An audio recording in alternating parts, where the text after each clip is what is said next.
बहू। मोनिका बहू से सब परेशान थे। कारण था उसका नेचर, जो शादी के 8 साल बाद भी किसी को समझ में ही नहीं आ रहा था।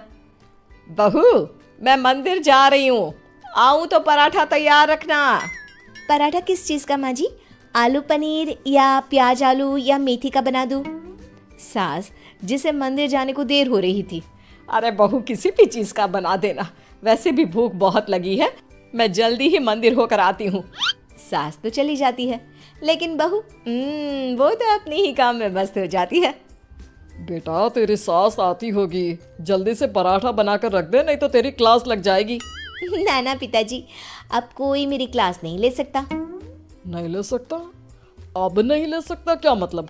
तेरी सास तो आज तक मेरी क्लास ले रही है। पिताजी, मैंने तो शादी ही इसलिए की है कि मुझे पढ़ाई ना करनी पड़े। क्लास लेंगी सास तो मैं नहीं रह पाऊंगी। अरे तो जो होमवर्क देकर गई है वो जल्दी से पूरा कर ले बेटा। होमवर्क? कैसा होमवर्क? अरे परेशान हो गया मैं तो। कुछ नहीं बहू, कुछ नहीं, सॉरी, जा। माफ़ी भी मांग रहे हैं पापा जी, और मुझे पता भी नहीं कि आपने क्या गलती कर दी। खैर, जा रही हूँ मैं। आज ना अलमारी ठीक करने का काम करना है मुझे। बहू कमरे में चली जाती है कि सामने उसकी बेटी की सहेली आ जाती है। अरे मेरा बेटा, ये कौन है? माँ, ये मेरी सहेली है मायरा, पास के सेक्टर में रहती है। अच्छा, क्या नाम है? कहाँ मिले तुम दोनों? आंटी, इसने बताया ना कि मेरा नाम मायरा है, मैं पास के बिल्डिंग में रहती हूँ और हम स्कूल फ्रेंड्स हैं। अच्छा, तुम लोग स्कूल में नहीं खेलते, जो घर में खेलने की जरूरत पड़ गई? वैसे क्या करते हैं पापा तुम्हारे? आंटी, मेरे पापा अमेरिका में रहते हैं। अच्छा, क्या करते हैं? अच्छा, कितने भाई बहन हो तुम? और सॉरी आंटी, मुझे जाना है। मीरा, देख लेना, खेलना हो तो शाम को पार्क में मिलते हैं।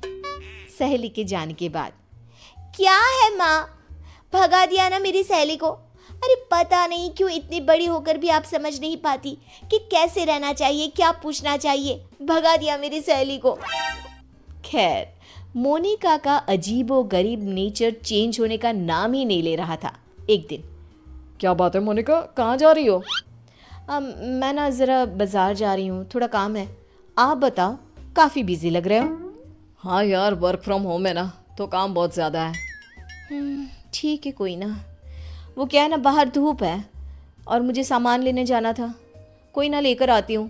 क्या होगा, ज़्यादा से ज़्यादा चक्कर खाकर गिर जाऊँगी या फिर कुछ हो जाएगा। अरे नहीं नहीं, लाओ लाओ, क्या लाना है? लिस्ट मुझे दे दो, मैं लेकर आता हूँ। मोनिका पति को लिस्ट देकर किचन में चली जाती है। अरे क्या बात है, तू तो झोला लेकर निकली थी, फिर वापस क्यों आ गई? वो क्या है ना, ये बोले कि मैं ले आता हूँ तो मैं वापस आ गई। देख ले, किचन तेरा है, तू जानती है क्या है क्या नहीं है। अरे कोई बात नहीं, वो ले आएंगे ना सब, मैंने उन्हें लिस्ट दे दी है। लेकिन जब थोड़ी देर बाद पति सारा सामान लेकर आता है तो मैं चली दाल बनाने। लेकिन ये क्या, झोले से तो दाल निकलती ही नहीं। ये क्या है जी, दाल क्यों नहीं लाए आप? अरे लिस्ट में लिखा ही नहीं था तो मैं कैसे लाता? जो लिखा है सब लाया हूं मैं। बस अब तो मोनिका का गुस्सा 7वें आसमान में पहुंच जाता है। अरे नहीं लिखा तो ये मतलब कि तुम लाओगे नहीं? कम से कम थोड़ा सोच ही लेते। मोनिका बड़बड़ाती वहां से चली जाती है और पति, वो तो बेचारा सर पकड़कर खड़ा हो जाता है। अब पता चला हम कैसे रहते थे सारा दिन और सारी शाम। हाँ पापा, मम्मी की आदतें तो समझ में नहीं आती। कल मेरी सहेली को भी भगा दिया। एक रोज तो मुझे इतना परेशान कर दिया कि मैं अपना सर पकड़कर ही बैठ गया। अरे मेरा तो रहने ही दो बेटा, क्या बताऊं क्या ना बताऊं। अरे पता ही नहीं चलता किस पल क्या समझ जाए और क्या समझा दे। समय निकल रहा था, हर कोई मोनिका से परेशान हो रहा था। किसी के पास कोई उपाय नहीं था कि कैसे उसकी आदतों को सुधारा जाए। फिर एक रोज, अच्छा बेटा, क्या खाओगी आज? माँ, कुछ भी बना लो। कुछ भी क्या होता है? अरे बताना रानी बिटिया को क्या खाने का मन है। माँ, पालक पनीर। मेरी बेटी पालक पनीर खाएगी। लेकिन बेटा पालक तो है नहीं, कुछ और बता। माँ, बहुत दिनों से छोले भटूरे नहीं खाए। ओ, वो कैसे बनेगा बेटा? उसके लिए तो छोले भिगोने पड़ेंगे ना। बेटी माँ को जो भी बनाने को बताती, मोनिका कोई ना कोई परेशानी बता देती, जिसके बाद माँ कुछ भी बना दे, तू एक काम कर, दाल चावल ही उबाल दे। वही तो बनाया है बेटा, चल जल्दी से आजा खा ले। माँ चली जाती है, लेकिन बेटी परेशान हो चुकी होती है। क्या है, माँ ने जब बना ही लिया था दाल चावल तो मेरा वक्त क्यों बर्बाद कर रही थी? तभी वहां दादी आ जाती है। क्योंकि तेरी माँ है ही ऐसी, यहाँ तेरे पास आने से पहले मेरा भी सर खा कर गई है। क्या कर सकते हैं अब। पर दादी ऐसे हाथ पैर बांध कर भी तो नहीं रह सकते ना। हाँ बेटा, सही बोल रही है तू। बहू को तो समझाना ही होगा कि वो जो व्यवहार करती है वो ठीक नहीं है। बस फिर क्या था, सभी सोच लेते हैं कि जैसे को तैसा करना है। अगले रोज नाश्ते पर ये क्या है मोनिका, पराठे क्यों बनाए? मुझे तो पोहा खाने का मन था। लेकिन मुझे कैसे पता चलेगा कि आपको पोहा खाना है? बता देते ना। बिल्कुल वैसे ही जैसे तुमको लगता था कि मुझे ये पता होना चाहिए था कि दाल लानी है। मोनिका को कुछ तो समझ में आ जाता है, लेकिन वो शांत रहती है। फिर अगले रोज, माँ जी वो कल ना मेरा व्रत है, तो बताइए ना शाम की पूजा कैसे करनी होती है? कौन सी पूजा, साड़ी वाली या सूट वाली? माँ जी साड़ी वाली। वैसे क्या खाते हैं उसमें? खीर ना, तो मैं अभी खीर बना लेती हूँ। कौन सी खीर बहू, चावल वाली या सूजी वाली? बहू समझ जाती है कि वो सास को जैसे कभी पराठे के लिए कंफ्यूज कर रही थी, सास उसे अब कंफ्यूज कर रही है। तभी डोरबेल बजती है। सामने होती है पड़ोसन, जो मोनिका से मिलने आई होती है। अरे बिटिया, माँ को बुलाना अपनी। माँ को? लेकिन इस वक्त आपको क्या काम है? छोटी सी है, लेकिन सवाल देखो पुलिस की तरह दागी जा रही है। बेटा उनसे चीनी लेनी थी। अच्छा, आपकी कटोरी में या हमारी? बेटा वो मैं लेकर आई हूँ, जरा माँ को बुला दो। कल पड़ोसन के घर क्या झगड़ा हुआ ये भी पूछना था। ये क्या बात हुई, किसी के घर के झगड़े को डिस्कस करना? वैसे आपके पति क्या करते हैं? वो कितने बजे ऑफिस जाते हैं? और माँ जब शाम को वॉक पर जाती है तो क्या उस वक्त आप लोगों की बात नहीं होती? मोनिका बेटी की सारी बात सुन रही थी, लेकिन जैसे ही वो बेटी को कुछ कहती, पड़ोसन उल्टे पैर भाग जाती है। माँ, मीरा, मैं समझ गई हूँ कि मैं क्या गलती कर रही थी। मुझे माफ कर दीजिए प्लीज। अंत भला तो सब भला। रोली की शादी उसके माँ बाप एक आलसी लड़के से करा देते हैं। चलो, रोली की शादी हुई और हमने गंगा नहाई। और क्या, बेटियां तो होती ही हैं बोझ। हाँ, पर अब क्या चिंता, उतार तो दिया बोझ तुमने, अब वो लोग समझे। ससुराल में रोली का पति कहता है, देखो मैं कोई काम नहीं करता, ये बात तुम्हारे मम्मी पापा को बता दी थी मैंने। अब जो किराया आता है दुकान का, उसी से घर का गुजारा करना है। कभी भूल से भी कोशिश ना करना किसी चीज की डिमांड की। क्या मम्मी पापा को पता था कि आप कोई काम नहीं करते? और क्या, बड़ा अच्छे से पता था। उन लोगों को तो तुम बोझ लगती थी, बोल रहे थे कि बस शादी कर लो और कोई मतलब नहीं है। रोली को ये सुनकर बहुत गुस्सा आता है, लेकिन करती भी तो क्या, क्योंकि वो जानती थी कि उसके माता पिता ऐसे ही हैं। जैसे तैसे रोली दिन काट रही थी। रोली को एक प्यारी सी बेटी होती है। धीरे धीरे वो बड़ी होती है और उसके साथ उसकी जरूरतें भी बढ़ती जाती हैं।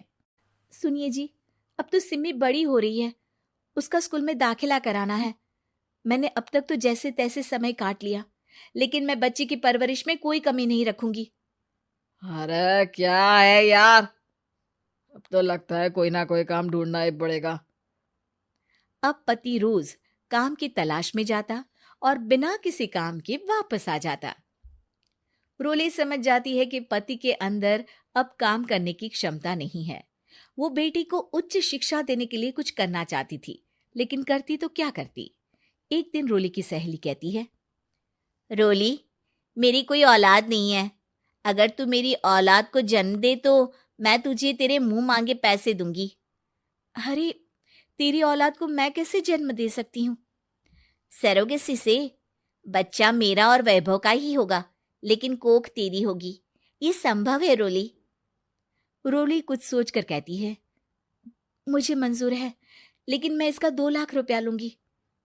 अरे कोई बात नहीं, मुझे मंजूर है।